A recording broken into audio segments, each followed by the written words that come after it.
Hey guys, sorry I haven't made a video in such a long time. I think it's been about a month. The charger on my computer is like really weird. I think like the cord is shorted out, so I have to go through this stupid routine to get my computer to charge. I only have a little bit of battery life as it is, so I'm going to go ahead and get into this review. The movie I'm going to review, Barry Lyndon. This is the last Stanley Kubrick movie that I needed to see, from Strangelove to Eyes Wide Shut. Lolita to, I think it's like Fear and Desire, which was his first movie. I think it was Fear and Desire. I'll have to watch those later.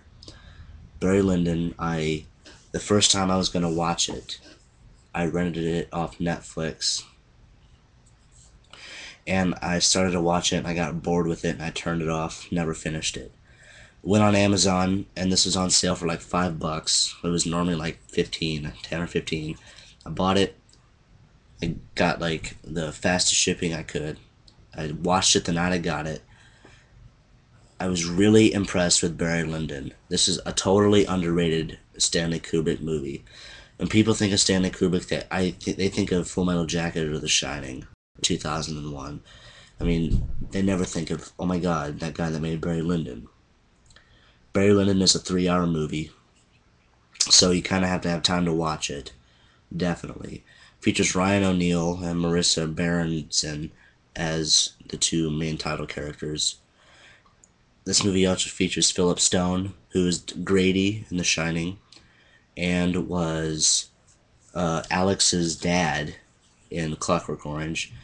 And it features Patrick McGee, who is the old man that Alex beats up in Clockwork Orange. He was the guy that ends up getting his revenge later in the movie. But anyway, Barry Lyndon. It's about Redmond Barry. Starts out as a teenager at the beginning of the movie. He's in love with his cousin named Nora Brady. Nora Brady wants to marry a British captain named John Quinn, army captain. So Redmond Barry ends up challenging John Quinn to a duel.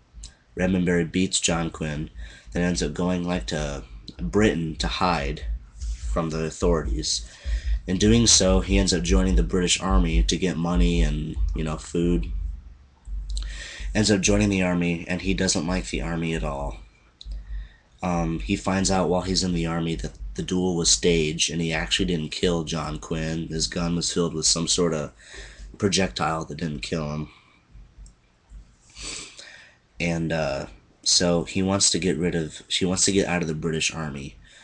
So he ends up pretending to be a delivery guy from the Army, and he's pretending to deliver papers to someone in Bremen.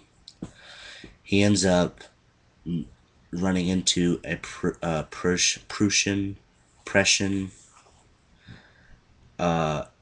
army captain, and this army captain realizes that he's an imposter, so he ends up getting enlisted into the Prussian army, and he ends up saving the army captain and ends up getting high ranks in the army. They give him a special assignment to watch and spy over the Chevalier, who is an Irishman, and they suspect he's a spy. Well, Redmond Barry admits to the Chevalier that he's a spy, so they end up telling lies to the Prussian army, and the Prussians want the Chevalier to leave later in the movie. It's the part that I'm describing is Redmond Barry spying on the Chevalier. So the Chevalier and Redmond Barry end up getting out of the Prussian enemy lines. So now the Chevalier and Redmond Barry are very well-known gamblers. And Redmond Barry decides that he needs to get married to a rich woman. So he ends up meeting and marrying Lady Lyndon. Her previous husband died, and they have one son, his previous son, named Lord Bullingdon. Lord Bullingdon does not like Redmond Barry. Redmond Barry assumes the last name of Lady Lyndon and becomes Barry Lyndon. Basically, then Barry Lyndon abuses the money that he has, cheats on his wife multiple times, beats and is cruel to the stepson. And they end up having a new son named Brian, who later dies in the movie. and basically it's family problems, and it just goes a complete downfall for the Lyndons. Till Lord Boynton, when he grows up, challenges Barry Lyndon to a duel, and that's all I'm going to tell you, because the very end of the movie I don't want to completely tell you. But the movie may sound boring, and I'm kind of rushed, but it's a really good movie. I mean, totally worth your time. Won 4 Academy Awards. It won Best Art Direction, Best Set Direction, Best Cinematography, Best Scoring, Adaptation, and Best Costume Design. The music in this movie is a lot of classical music from Handel, Mozart, Schubert. I think there's some Mozart. But great movie. Great Stanley Kubrick movie. Cannot recommend this more to... If you like Shakespeare, you'll probably like this movie. It's not exactly like Shakespeare, but it takes place in the 17th century. Or 18th century, sorry. Great movie. Cannot recommend this more. Absolutely love this. I compare this to Eyes Wide Shut as my favorite Stanley Kubrick movies. Check out Barry Lyndon.